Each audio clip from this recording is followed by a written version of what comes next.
एक कथा के अनुसार हनुमान जी ने भीम पर प्रसन्न होकर उन्हें 3 बाल तोड़कर दिए थे और कहा था कि जब घोर संकट काल आए तब इनका उपयोग करना। भीम ने ये 3 बाल अपने पास सुरक्षित रख लिए, लेकिन उन्होंने संकट काल में इन बालों का प्रयोग नहीं किया तो किस तरह किया आओ जानते हैं संपूर्ण कथा। ये उस समय की बात है जब युद्ध में पांडवों ने कौरवों पर विजयश्री प्राप्त कर ली थी और पांडव हस्तिनापुर में सुखपूर्वक जीवन गुजार रहे थे।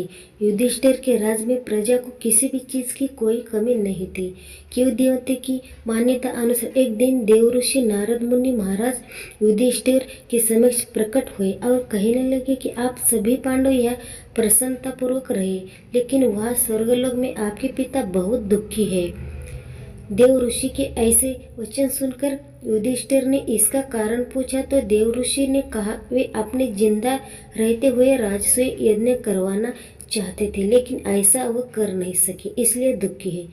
महाराज युधिष्ठिर, आपको आपके पिता की आत्मा की शांति के लिए यह यज्ञ करवाना चाहिए।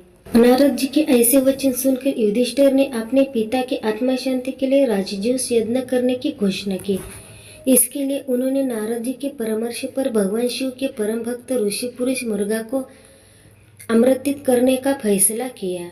ऋषि पुरुष मुर्गा जन्म से आधे पुरुष शरीर के तथा नीचे से उनका पैर मृग का था, लेकिन वे कहाँ रहते थे ये किसी को पता नहीं था। किंवदंती अनुसार ऐसे ही युधिष्ठिर ने उन्हें ढूंढकर यज्ञ में आमंत्रित करने के लिए भीम को इसकी जिम्मेदारी सौंपी। भीम ने अपने बड़े भ्राता की आज्ञा का पालन करते हुए ऋषि पुरुष मृगा को खोजने निकल पड़े। खोजते खोजते वह घने जंगल में पहुंच गए। जंगल में चलते वक्त भीम को मार्ग में हनुमान जी दिखाई दिए। उन्होंने भीम की घमंड को चूर किया। ये कथा तो आपको मालूम ही है। भीम ने पवन पुत्र, इस नाते भीम हनुमान जी के भाई हुए। भीम लेटे हुए हनुमान जी को बंदर समझकर उनसे अपने पूंछ हटाने के लिए कहा। तब बंदर ने चुनौती देते हुए कहा कि अगर वो उसकी पूंछ हटा सकता है तो हटा दे, लेकिन भीम उनकी पूंछ हिला भी नहीं पाए। तब जाकर उन्हें एहसास हुआ कि ये कोई साधारण बंदर नहीं है, ये बंदर और कोई नहीं बल्कि हनुमान जी थे। भीम ने ये जानकर हनुमान जी से क्षमा मांगी। भीम ने हनुमान जी को अपने जंगल में भटकने का उद्देश्य बताया। कुछ विचार करने के बाद हनुमान जी ने भीम को अपने शरीर के 3 बाल दिए और कहा कि इन्हें अपने पास रखो, संकट के समय में ये तुम्हारे काम आएंगे। भीम ने हनुमान जी के 3 बाल अपने पास सुरक्षित रख लिया और चल पड़े ऋषि मृगा को ढूंढने।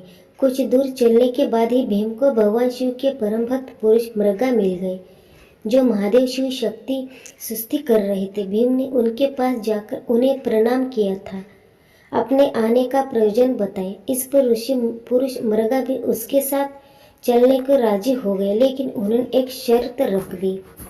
पुरुष मुर्गा ने यह शर्त रखी कि तुम्हें मुझसे पहले हस्तिनापुर पहुंचना होगा, नहीं तो मैं तुम्हें खा जाऊंगा। भीम ने थोड़ी देर विचार करने के बाद ऋषि पुरुष मुर्गा की शर्त स्वीकार कर ली।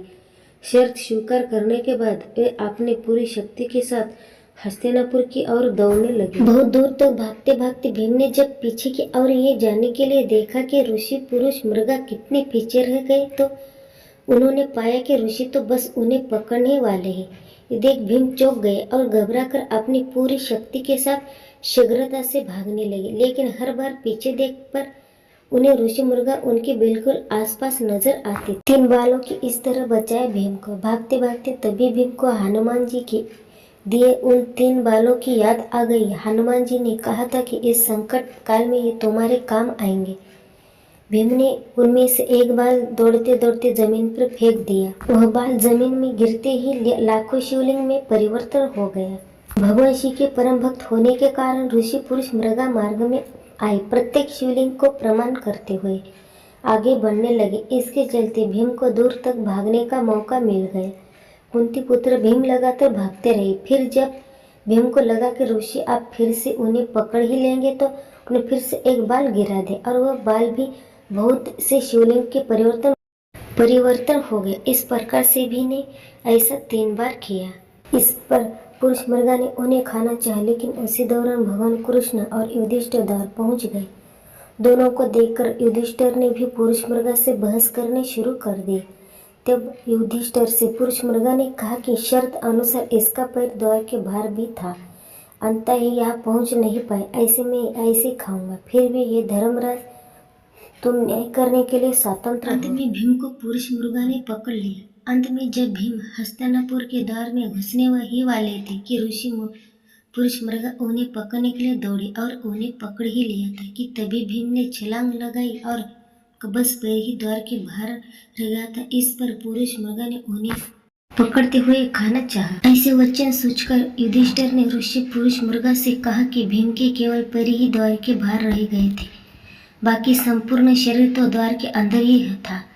आप भीम के केवल पैर ही खा सकते। ऐसे सुनकर युधिष्ठिर के न्याय से ऋषि पुरुष मृगा प्रसन्न हुए तथा उन्होंने भीम को जीवनदान दे दिया। इसके बाद ऋषि ने यज्ञ संपन्न करवाया और सबको आशीर्वाद भी दिया।